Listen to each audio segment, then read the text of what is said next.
Meu nome é Eduardo, esse é o canal Nossa Cultura. Curta, se inscreva, compartilhe, ative o sininho.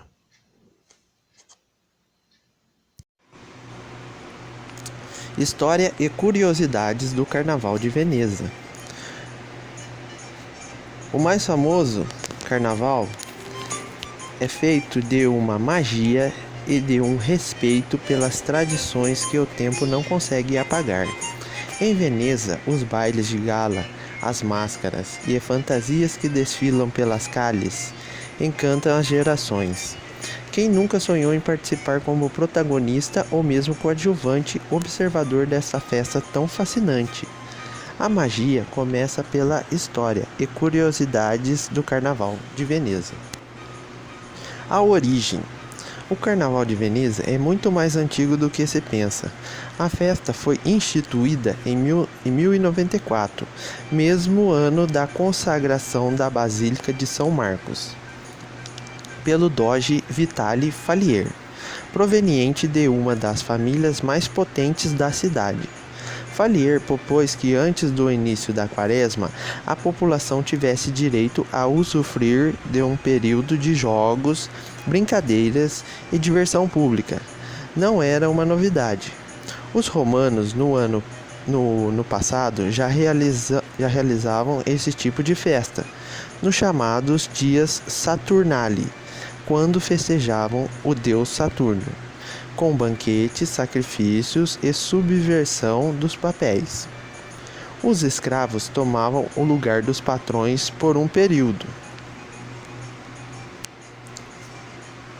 Mas foi em 1296 que o Senado veneziano formalizou o carnaval como um decreto que declarava que o último dia antes da quaresma fosse festa.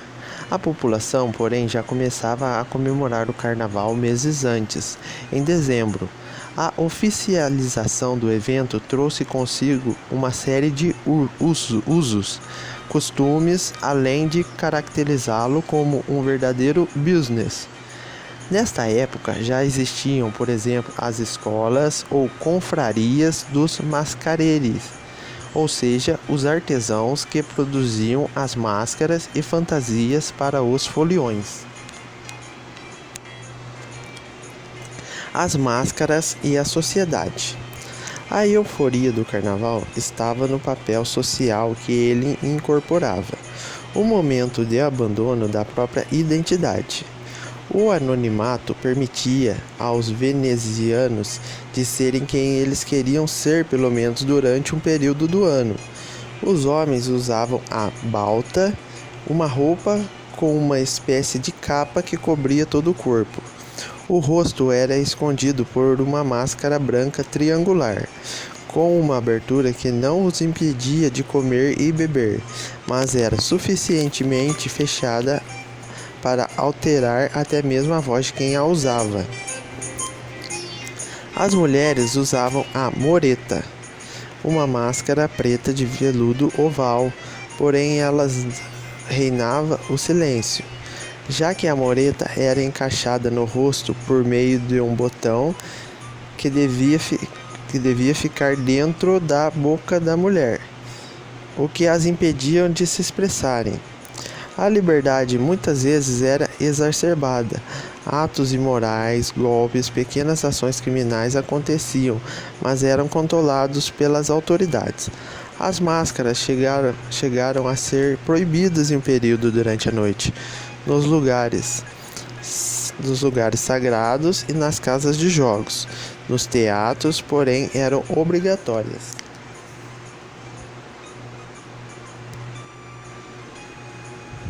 Os jogos e as brincadeiras.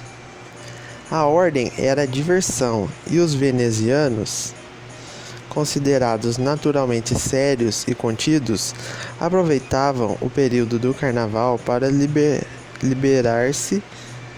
Alguns jogos eram organizados pela Companhia della Causa, uma espécie de associação que promovia pirâmides humanas, corridas, competições entre acrobatas e incentivavam a presença de saltimbancos. músicos, mímicos e artistas de todas as espécies pelas ruas. Algumas manifestações eram cruéis, como a caça ao touro, que acontecia geralmente no Campo San Jeremia e Campo San Polo, onde o animal era decapitado para exaltar a maestria dos açougueiros, uma figura importante no comércio serenista. Entre as brincadeiras estava também o temido matassino, que com estilingue jogava os ovos nas damas venezianas. Por sorte, os ovos eram esvaziados e preenchidos com água de rosa.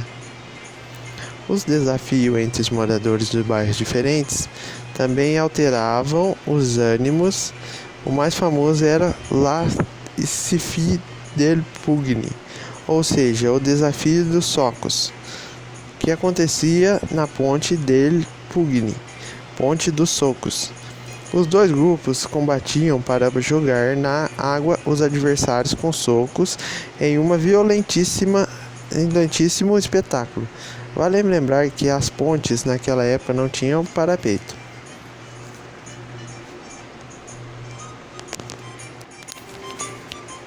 A chegada de Napoleão e o fim do Carnaval. A queda da República de Veneza, com a chegada de Napoleão em 1797, marcou não só o fim do poder da Sereníssima, mas transformou profundamente a cidade. Com medo do anonimato e da liberdade do carnaval, Napoleão decretou seu fim, permitindo somente as festas em casas privadas e nas ilhas de Burano e Torcello. É estranho pensar que Veneza foi privada de sua festa tradicional por tantos anos, mas foi somente em 1979, quase 2 séculos depois, que o carnaval voltou. Um grupo de cidadãos, por meio de associações, ressuscitou o carnaval, saindo nas ruas com fantasia, jogos, máscaras. As autoridades públicas passaram a dar atenção à volta do carnaval e a investir no incentivo de manifestações e festas. Os artesãos voltaram a produzir os luxuosos vestidos e fantasias da época de ouro, e as pessoas invadiram novamente a Praça São Marcos, Campos e Cales de Veneza.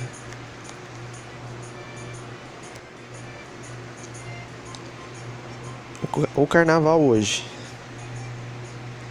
Hoje, o Carnaval de Veneza atrai foliões do mundo inteiro, curiosos em participar da festa como protagonistas ou somente observadores. A cada ano é escolhido um tema e nos últimos anos, tendencialmente, os ofícios e os artesanatos têm sido contemplados como uma valorização do passado, principalmente durante os finais de semana. A Praça São Marcos fica lotada de pessoas vestidas a caráter, que alugam ou confeccionam suas próprias fantasias. É curioso ver a dedicação e a riqueza de detalhes nos trajes das damas, mas também dos homens, que capricham no visual, na maquiagem e nas perucas. Não existe muitas músicas, blocos, desfiles ou nada que relembre o Carnaval do Brasil.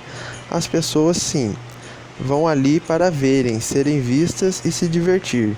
Muitas delas se sentem nas mesas do café histórico, fato que presenteia o visitante com uma viagem no tempo. Alguns dos eventos tradicionais são fixos, como o cortejo de Marias, o voo do anjo e os concursos de fantasias mais bonitas.